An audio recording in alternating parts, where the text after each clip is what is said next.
성령 충만으로 시작된 교회라는 제목으로 말씀을 나누고자 합니다. 그 유명한 D.L. 무디 목사님이 시카고에서 대형 교회를 목회하고 있을 때 그 교회 다니는 노 부부가 이제 목사님을 만날 때마다 이제 인사하는데, 목사님, 성령 충만 받기를 기도합니다. 성령 충만하시기를 바랍니다. 라고 인사했대요.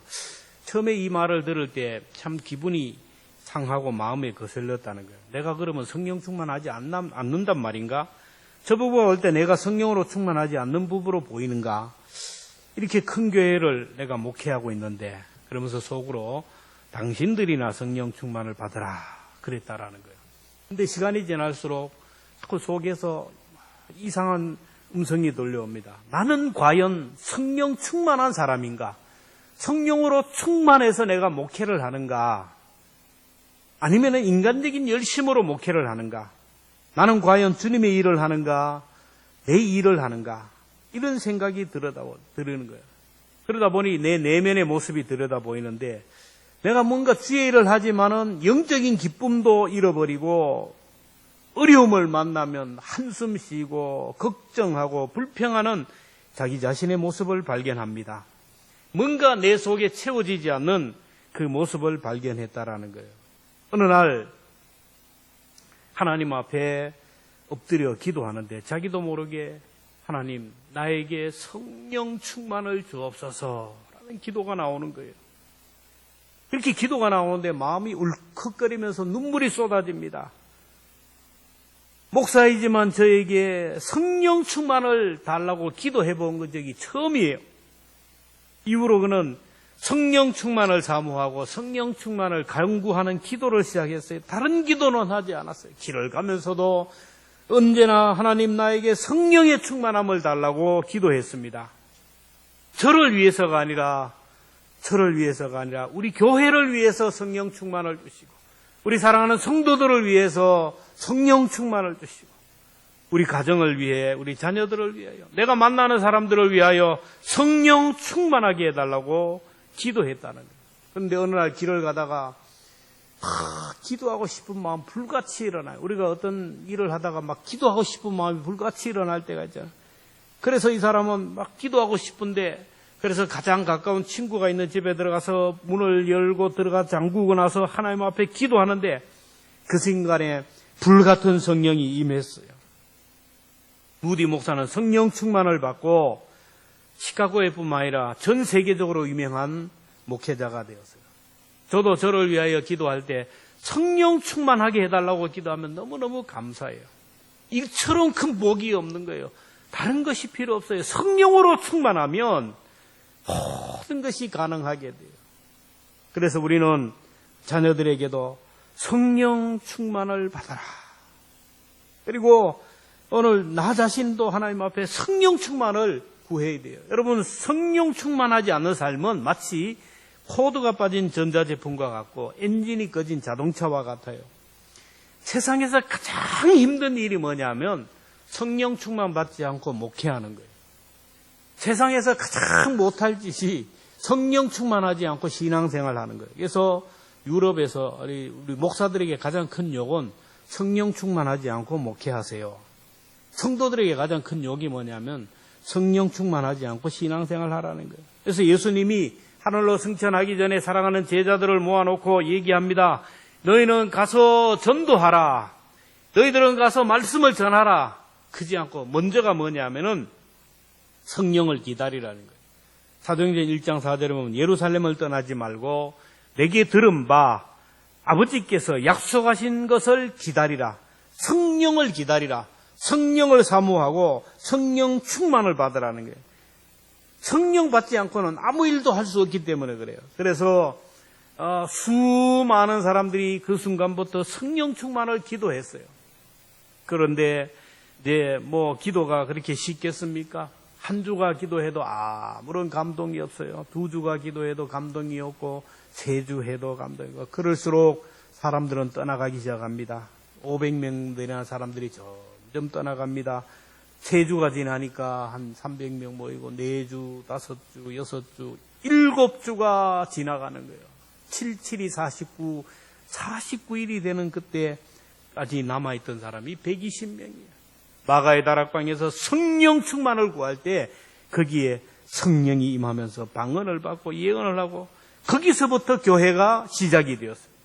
여러분, 교회의 시작은 마가의 다락방에서부터 시작되고 오늘날 교회도 성령 충만으로 시작됩니다. 성령 충만으로 시작된 초대교회는 예루살렘과 유다와 사마리아와 땅끝까지 복음이 전파되고 거룩한 영향력을 드러내면서 세상 사람들에게 칭송을 받았어요. 오늘도 성령 충만한 교회가 성령 충만한 성도들에 의하여 복음이 전파되고 오늘 우리까지 복음을 받아들이게 돼요. 여러분, 교회는 건물이 아닙니다. 성도들의 모임이고 오늘 저와 여러분들이 교회예요. 교회가 성령 충만하다는 말은 여러분과 제가 성령으로 충만하다는 말이에요.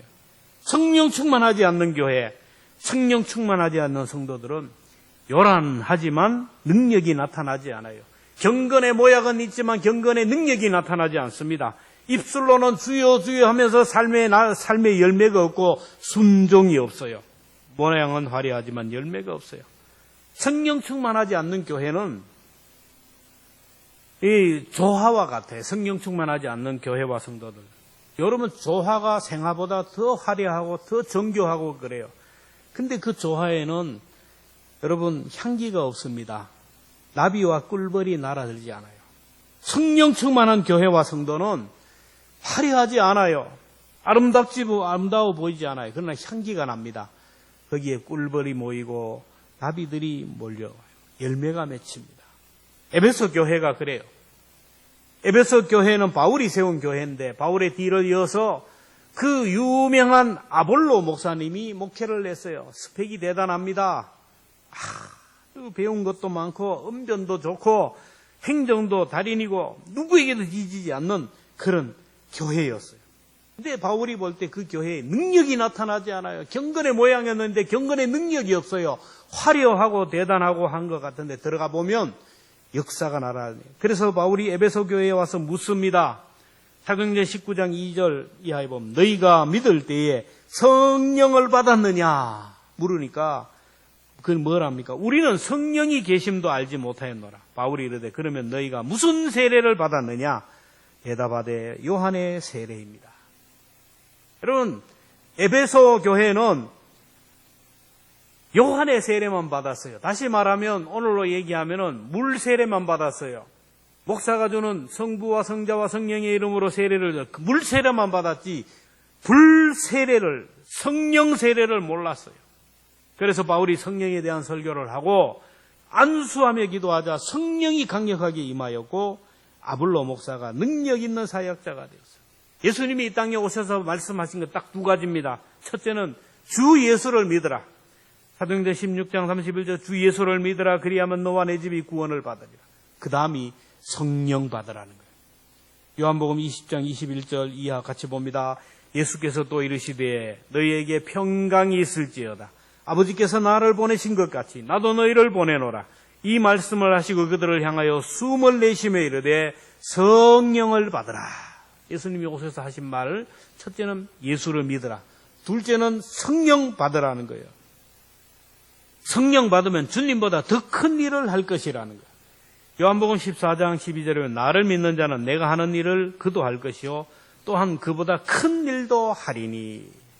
여러분, 성령 받으면 하나님의 자녀로서 세상에서 자기 감정과 욕심과 모든 죄를 이기고 사탄을 이기고 승리할 수 있어요. 사람들이 성령 충만 받지 못하는 이유를 오해를 합니다. 교회에서 세례 받으면 예수 믿으면 성령 받은 걸로 끝으로 생각해요. 여러분, 예수 믿고 구원받고 하나님의 자녀 된 것과 성령 충만은 달라요. 하나님의 자녀가 된 것, 예수 믿고 구원받은 것 성령이 아니면 안 되지만 그러나 성령 충만이 있어요. 불세례가 있다라는 거예요. 구원받은 오늘 우리가 성령으로 충만해야만이 한계를 넘어설 수가 있어요. 우리 교회가 창립 38주년을 맞이했는데 권사님 기도한 것처럼 38세 아주 완숙기에 들어가야 되고 이제는 선한 영향력을 드러내야 되고 이렇게 역사가 일어나야 돼요. 성령으로 충만한 교회가 되면 그렇게 될 줄로 믿습니다. 성령 충만을 구하는 교회가 돼야 돼요. 교회가 되라는 말은 내가 성령으로 충만해야 돼요. 성령 충만하면 나타나는 현상이 있어요.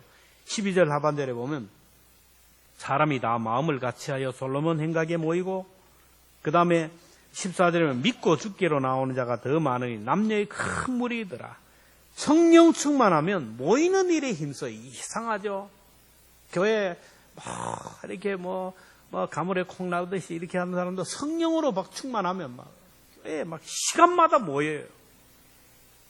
오늘 12절에 사도들의 손을 통하여 민간의 표적과 기사가 많이 일어나며 믿는 사람이 다 마음을 같이하여 솔로몬 행각에 모이고, 이 솔로몬 행각은 그 당시 사람들이 가장 많이 모일 수 있는 공간, 오늘로 보면 교회를 의미합니다.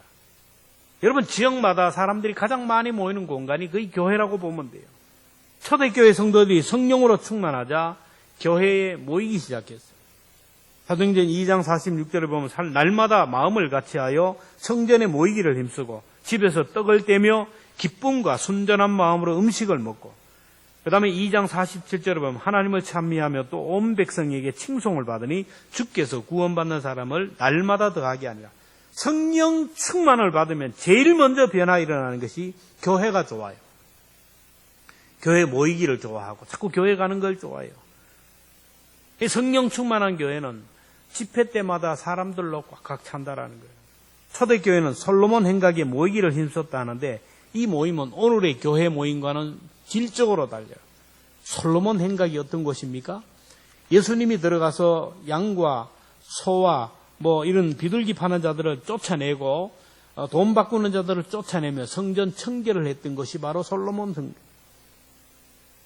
종교 지도자들에게 미움을 받아서 결국 십자가에 못 박혀 죽었어요. 솔로몬 행각은 그래서 언제나 종교 지도자들이 딱 주목하고 있고, 여기에서 누가 모이고 누가 설교를 하고 어떤 모임이 일어나는지를 집중하는 곳입니다.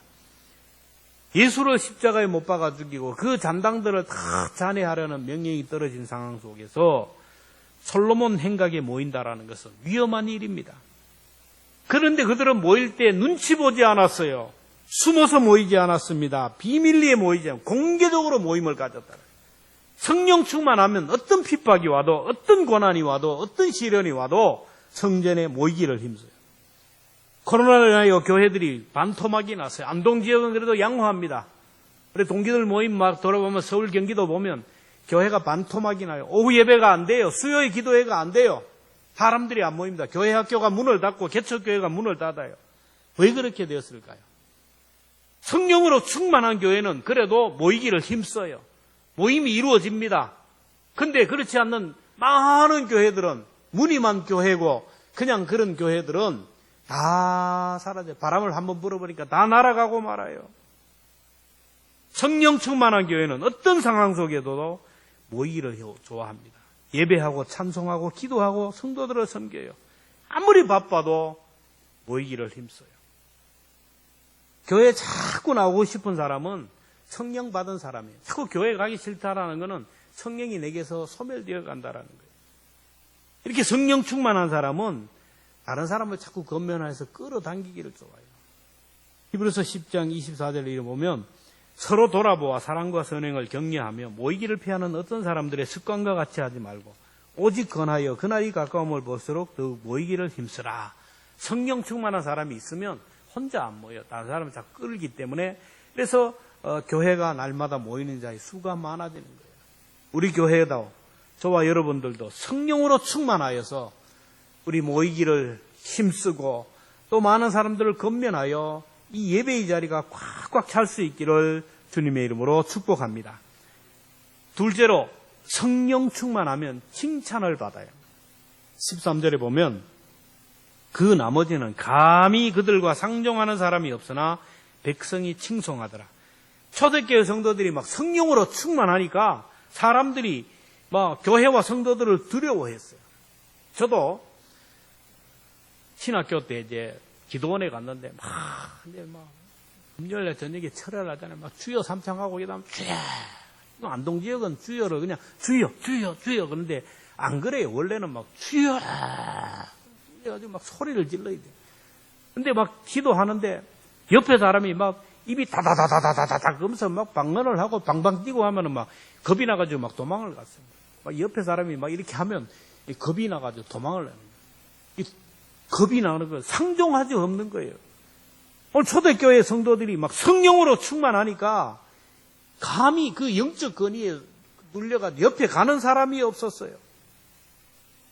이렇게 되면 보통 아이고 잘났어 정말 미쳤지. 아이고 곱게 믿어라 이러는데 그렇지가 않아요. 그러면서 야 대단한 사람들이다. 정말 믿는 사람은 뭔가 다르다. 야 정말 저 사람들 풍기는 이미지가 달라. 섬기기를 좋아하고 사랑하기를 좋아하고 구제하기를 좋아하고 너무너무 좋은 일을 많이 하거든요.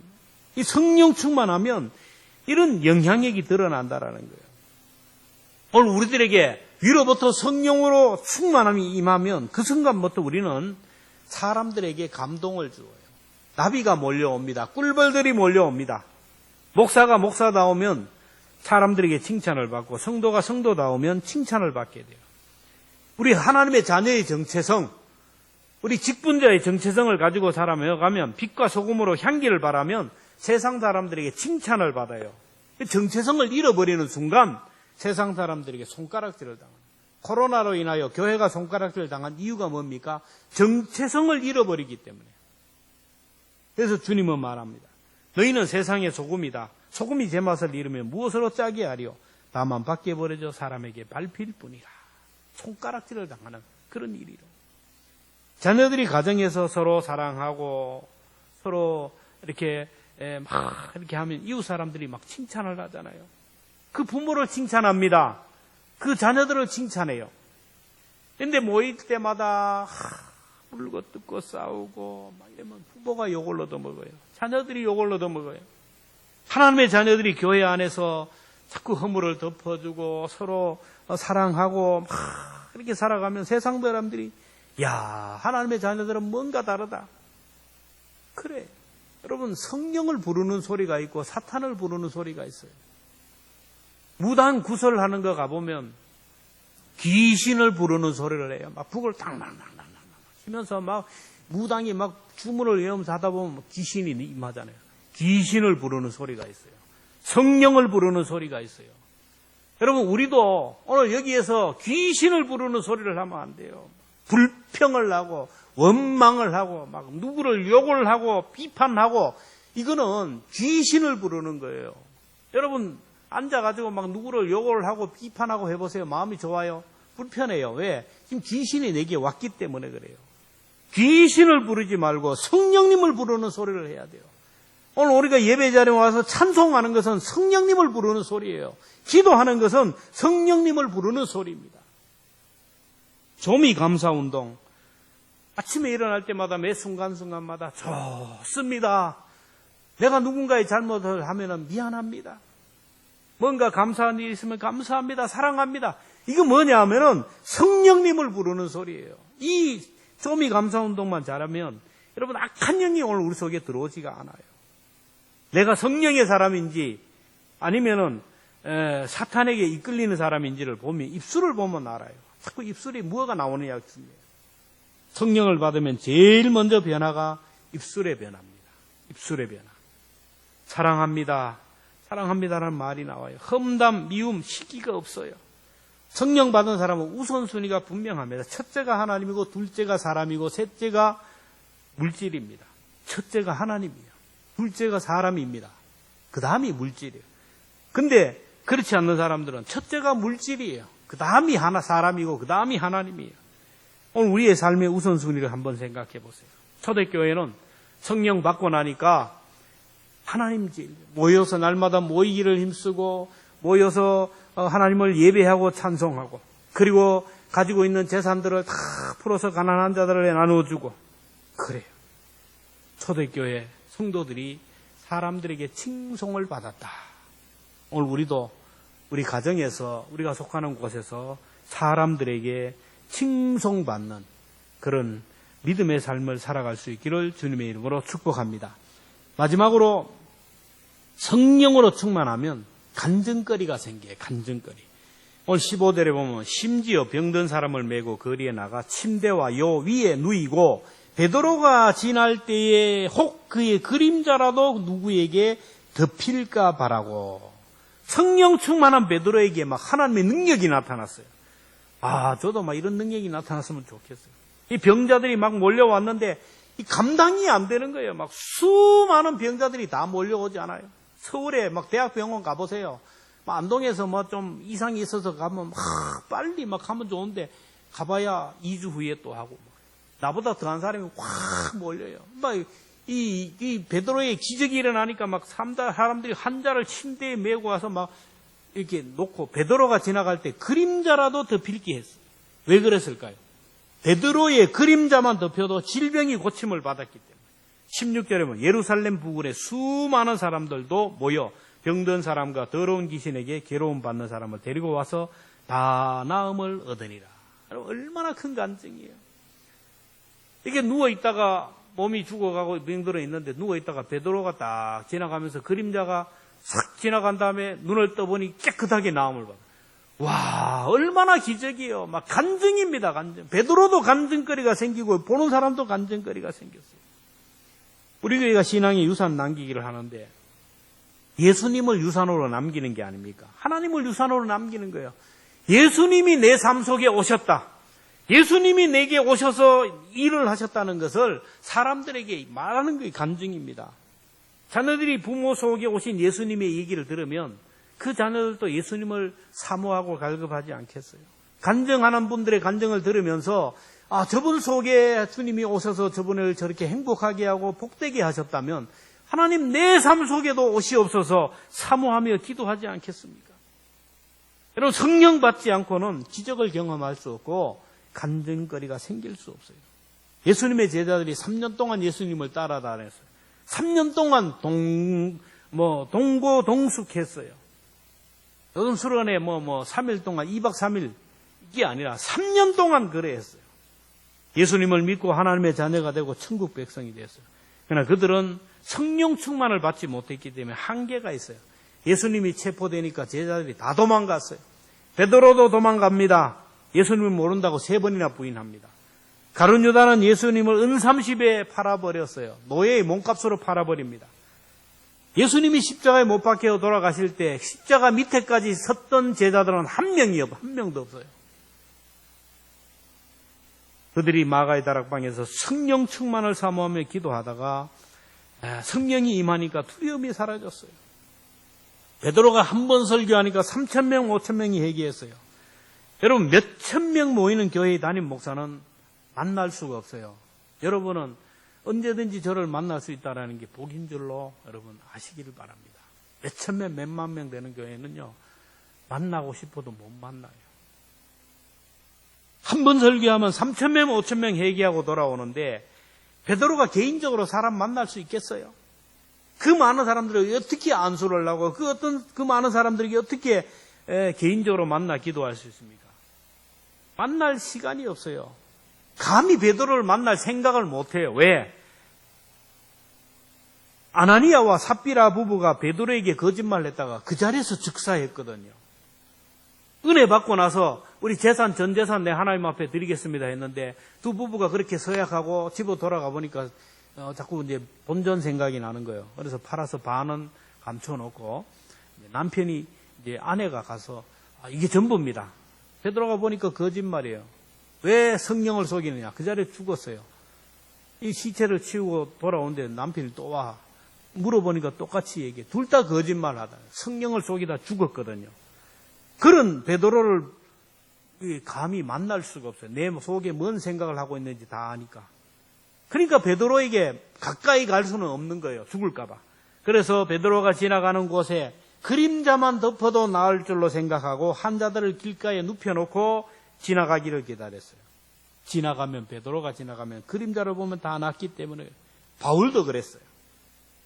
바울은 자기 의에 충만해서 교회를 핍박하고 성도들을 잡아가두는 그런 사람이지만 성령 충만하자 그는 예수님의 사람이 되었어요. 바울에게 간증거리가 쏟아집니다. 사도행전 19장 22절에 보면 심지어 사람들이 바울의 몸에서 손수건이나 앞치마를 가져다 병든 사람에게 얹으면 그 병이 떠나고 악기도 떠나가더라. 환자에게 바울의 손수건이나 앞치마를 얹으면 귀신이 떠나가고 병이 고침을 받았다. 야, 얼마나 좋겠습니까? 여러분, 이런 목사님 만나면 얼마나 좋겠습니까? 근데 초대교회 이후로 이런 분들이 나타나지가 않아요. 그렇죠? 여러분, 몸이 아픈데 제가 쓰는 이 손수건을 가지고 몸에다 다 얹으면 나음을 받으면 전부 다 저한테 손수건을 찻대기로 갖다 줄 거 아닙니까? 그리고 그걸 받을 텐데 저는 그런 능력이 없어요. 바울에게는 성령으로 충만하니까 이런 기적이 일어났어요. 성령 충만 받으면 내가 능력을 행하는 것이 아니라 내 안에 계신 주님이 역사하기에 불가능한 것이 없어요. 저는 능력이 없습니다. 제가 병든 자를 위하여 기도할 때가 있어요. 그럴 때마다 저는 아무것도 아닙니다. 왜? 저를 알기 때문에, 제 자신을 알기 때문에, 지 주제 파악을 하기 때문에. 그래서 기도할 때 저는 아무것도 할 수 없사오니 성경에 말씀하신 대로 위임된 권세를 가지고 손을 얹은 즉 나음을 얻으리라. 그 약속의 말씀을 붙들고 안수하며 기도합니다. 하나님, 저는 부족하지만 도구입니다. 내 속에 계신 성령님이 이 시간에 역사하여 주시기를 원합니다 하고 기도할 뿐이라는 겁니다. 이렇게 기도하면 성령님이 일하시는 거예요. 성령 충만한 사람은 이런 간증거리가 있어요. 여러분 주변에 나비와 같이 꿀벌과 같이 사람들이 자꾸 몰려오는 비결이 무엇입니까? 여러분들에게 가정에서 사람들에게 막 예수님의 얘기를 간증할 수 있는 비결이 무엇이에요? 성령 충만해요. 성령 충만밖에 없어요. 이제 말씀을 맺고자 합니다. 마귀와 나와의 거리가 여러분 얼마나 될 것 같아요? 예수님과 나와의 거리가 얼마나 될 것 같습니다. 마귀가 내 속에 들어오는 그 시간이 얼마나 걸릴 것 같아요? 예수님이 내 가운데 확 들어오는 시간이 얼마나 걸릴 것 같아요? 그리고 마귀가 내 속에서 그냥 7길로 도망가는 그 시간이 얼마나 될 것 같아요? 성령님이 내 속에 탄식하며 나를 떠나는 시간이 얼마나 될 것 같아요? 대답은 간단합니다. 간단해요. 지금 여기에 불이 켜 있어요. 빛이 들어와 있어요. 스위치를 내리는 순간 빛은 흔적도 없이 사라지고 어느 순간에 뭐가 몰려옵니까? 어둠이 확 들어오는 거예요. 마귀와 나와의 관계, 주님과의 나와의 관계가 바로 그래요. 성령과 사탄의 본부가 먼 곳에 있는 것이 아닙니다. 불을 켜면 빛이 들어오고 불을 끄면 어둠이 들어오듯이 성령이 내 가운데 들어오면 마귀는 떠나가고 성령이 근심하면 성령을 거역하면 금방 마귀가 들어와요. 그래서 천국과 지옥은 내가 오늘 여기서 결정한다라는 거예요. 오늘 주일날 거룩한 성전을 향하여 교회에 오는 순간 성령님이 내 가운데 임하는 거예요. 마음을 열고 찬송하고 기도하는 순간 성령이 내 마음에 임하는 거예요. 하나님의 말씀에 순종하고 싶은 마음, 결단하는 싶은 마음을 가질 때 하나님의 영이 내게 임하는 겁니다. 성경을 펼치는 순간 성령님이 내게 임하는 거예요. 성경을 덮어놓고 있는 순간 성령님이 내게 올 수가 없는 거예요. TV 앞에 서는 순간, 세상 친구들과 함께 어울리는 순간, 가지 말아야 할 장소에 가고 하지 말아야 할 일을 할 때 내 속에서 올라오는 누구를 비방하고 욕하고 험담하는 싶은 마음이 올라오는 순간부터 성령은 탄식하게 되고 나를 떠나가게 된다는 거예요. 영적인 시간을 거부하고 살아가는 사람들, 영적인 가치관들을 무시하고 살아가는 사람들을 보면 사탄이 신방하게 된다는 거예요. 강원도 예수원의 대천덕 신부님의 할아버지가 R.A. 토레이 목사님인데 그 유명한 목사님입니다. 그분은 일생을 성령 충만을 사모하며 기도하며 살았어요. 그는 얘기하면 나는 아침에 일어나면서 하나님 성령으로 충만하게 해달라고 기도한다라는 거예요.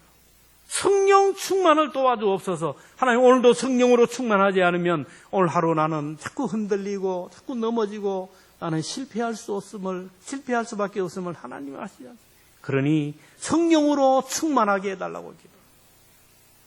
그리고 하나님 내가 성령으로 충만하기 전에는 절대로 내가 입을 열지 않게 하옵소서. 왜냐하면 성령으로 충만하지 않고 말을 하면 이 말이 다른 사람에게 상처를 주고 공동체를 분열시키는 그런 말이 되기 때문이에요. 회의를 하기 전에도 하나님 성령으로 충만하기 전에는 내가 회의하지 않기를 원합니다. 중요한 결정을 하기 전에도 성령으로 충만하게 해달라고 기도하는 거예요. 그래서 우리가 교회에 오면 제일 먼저 사람 만나서 얘기하기 전에 하나님 앞에 기도하잖아요. 오늘도 성령으로 충만해야만이 예배의 성공자가 되고 오늘도 하나님을 만날 수 있기 때문에 회의를 하기 전에도 예배를 드리는 이유가 뭡니까?